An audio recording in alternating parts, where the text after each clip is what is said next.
Pre-CERN, did the Philadelphia experiment open Pandora's box? Bended reality reports, according to some theorists, there was an experiment in the past conducted by the U.S. Navy which went terribly wrong. The experiment is known as the Philadelphia experiment. It took place in 1943 when a ship named the USS Eldridge was about to be tested by the U.S. Navy. Where is that ship, the Eldridge, today? You know where it is? Part of the Greek Navy, called the Leon, in the port of Piraeus, the port of Athens. Now, going back to this, great minds like Albert Einstein had part in the experiment, which included his unified field theory. This theory is uniting the fields of electromagnetism and gravity into one field. In other words, if light were bent, then space-time would be bent, effectively creating an invisible time machine. Everything was set for the test. The crew was on the boat, 2 massive Tesla coils run through the ship, a couple of magnetic generators were installed, and everything seemed normal. Well, as normal as it gets for crazy scientists, but then everything went, well, let's just say bizarre. I'll get back to the insanity, but let me first explain what the test was about. The U.S. Navy wanted to create a special boat that had magnetic invisibility, radar invisibility, optical invisibility, pretty much every invisibility there could be. I'll get back to the insanity, but first let me explain what the test was about. The U.S. Navy wanted to create the invisibility.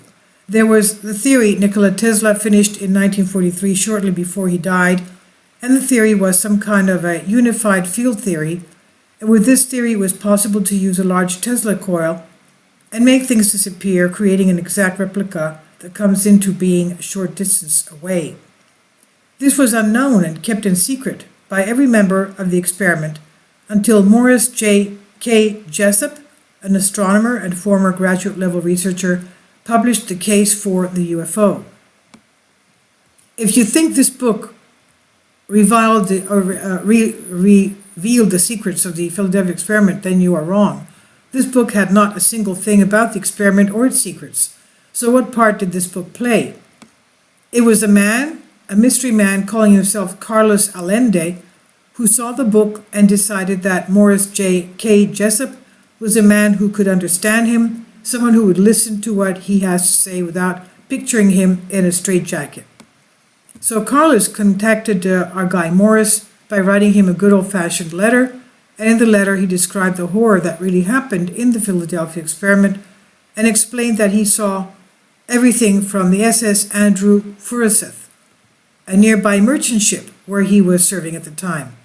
And according to Allende, Einstein had developed the unified field theory, but had suppressed it, since mankind was not ready for it, a confession that the scientist shared with the mathematician, philosopher, and his dear friend Bertrand Russell.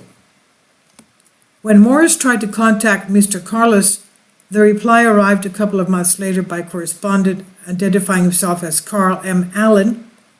Because of the safety measures, Morris terminated communication with his crew, with his new Carl guy, Carl M. Allen.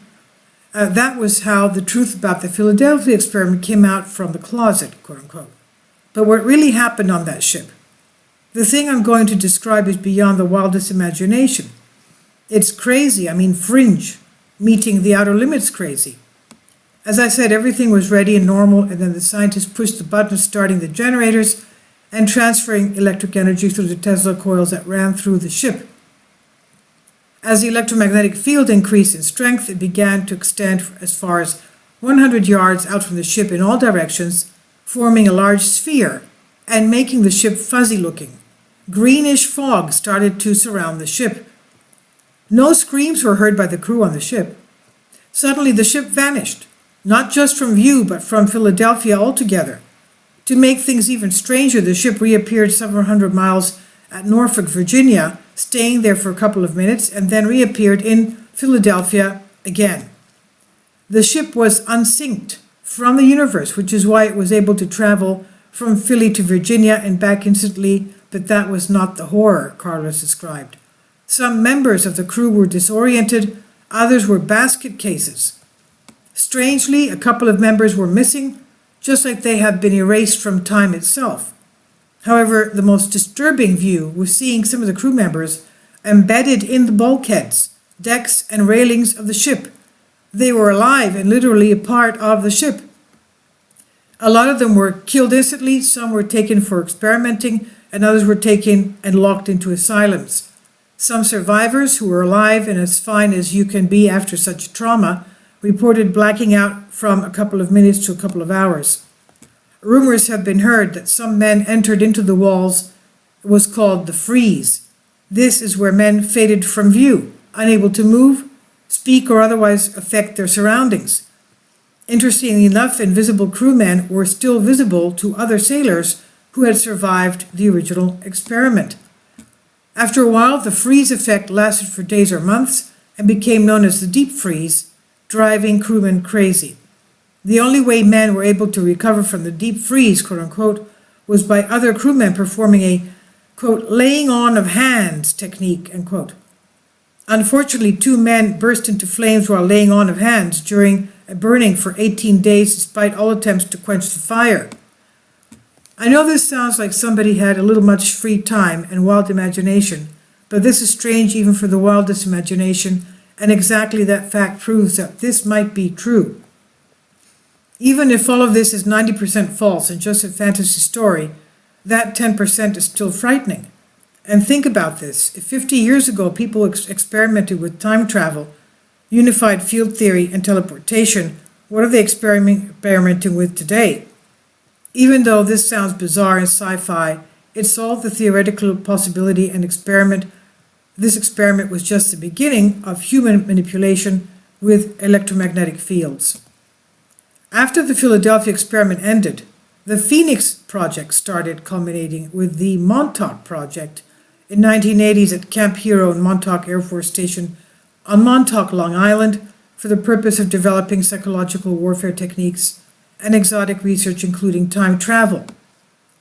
According to an astrophysicist and UFO researcher, Jacques Vallée, the Montauk experiment stories seem to have originated with the account of Preston Nichols, who claims to have recovered repressed memories of his own involvement. Many believe in the story of Carlos Allende, and many see it as a plot to a sci-fi movie. Be that as it may, the Philadelphia experiment showed just how powerful electromagnetic manipulation can be, and maybe it even created the anomaly of the Bermuda Triangle. It was for sure an opening of Pandora's box in terms of science, and as much as we want to know what really happened, we can never be 100% sure. All that we can believe is in what we find to be mostly true and fill up the blanks with our own imagination. This is on Embedded Reality.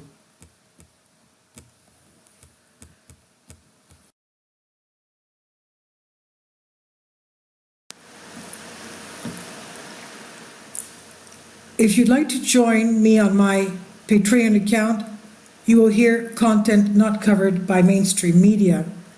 These riveting stories will be based on my research, and I will state my opinions and give my personal insight on diverse and controversial subjects and world events not covered by mainstream media, and not supported by YouTube guidelines.